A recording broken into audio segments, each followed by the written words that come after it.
इस वक्त माहिर कानून फैसल चौधरी साहब ने हमें ज्वाइन किया है और इस तहरीक अदम एतमाद से मुतालिक जरा कानूनी नुक्ता निगाह से उनसे बात करिएगा। क्या इस अदम एतमाद को अदालत में चैलेंज किया जा सकता है? पाकिस्तान तहरीक इंसाफ ने इन नुकात पर कुछ गौर किया है जो लीगल टीम है पीटीआई की?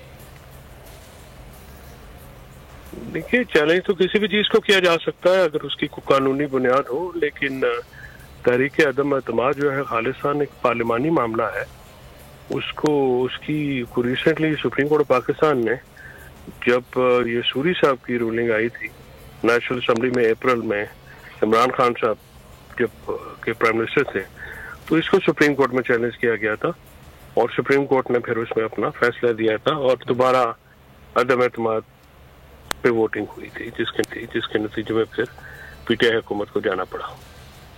सही। और फैसल साहब, ये ज़ाहिर है जो गवर्नर ने कल इजलास तलब किया है, इस पर सियासी आरा तो बहुत सारी आ चुकी हैं, बहुत सारे सियासतदान भी कानूनी राय दे रहे हैं, लेकिन आप ये बताइएगा कि गवर्नर का ये जो इक़दाम है ये आईनी है या फिर ये गैर आईनी है? फिर गैर आईनी इक़दाम है तो फिर क्या ऐसा इक़दाम गवर्नर को उठाना चाहिए? गवर्नर का इजलास बुलाना तो उसका आईनी उनकी स्वाबदीद है, लेकिन उनको रीजनिंग देनी पड़ती है और वो रीजनिंग जो है वो सिर्फ ये नहीं हो सकती कि आप reasoning for the sake of reasoning नहीं दी जाती। वो रीजनेबल, जस्टिसेबल उनकी बुनियादें होनी चाहिए और वो नेक नियतन होने चाहिए। और उसमें जो मिसाल के तौर पे आप एतमाद के वोट का जब कह सकते हैं अगर कोई हुकूमत का बिल वो ना पास करा सकी हो किसी असेंबली में, ऑन गोइंग सेशन में जब उनके पास पूरी अक्सरियत है, तो उसकी जो बुनियाद है उसको जिस तरह से कोई बुनियाद है वो सॉलिड होनी चाहिए।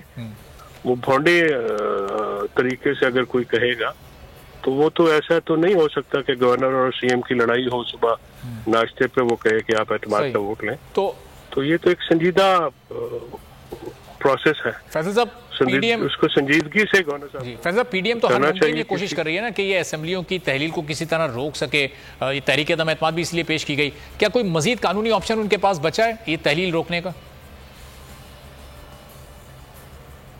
देखिए, उन्होंने ये जो एक्सरसाइज की है पहली दफा एतमाद और अदम एतमाद इकट्ठे, ये तो उन्होंने सिर्फ डिले करने के लिए मेरे ख्याल में असेंबलियों की तहलील से, और कुछ खुफिया हाथ भी होंगे इसमें जिनकी वजह से ये मामला हुआ है, वरना असेंबली की तहलील तो खालिस्तान एक आईनी इस्तेकाक है। फैसल चौधरी, माहिर कानून फैसल चौधरी हमारे साथ मौजूद थे। हकीकी आजादी की जंग में बोल भी कप्तान के हमकदम। इलेक्शन कराओ मुल्क बचाओ की लाइव ट्रांसमिशन, दिखाई लम्हा बलम्हा सूरत हाल।